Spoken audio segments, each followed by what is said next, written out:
அஸ்ஸலாமு அலைக்கும் வரஹ்மத்துல்லாஹி தஆலா வரகாத்துஹு.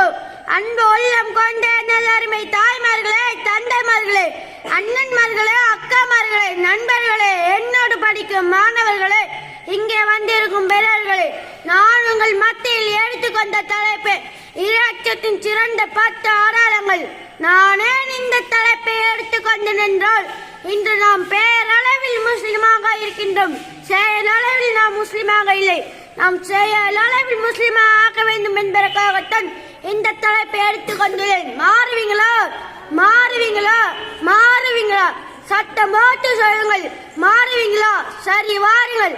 இறையச்சத்தின் அடையாளங்களை சொல்லுகின்றேன்.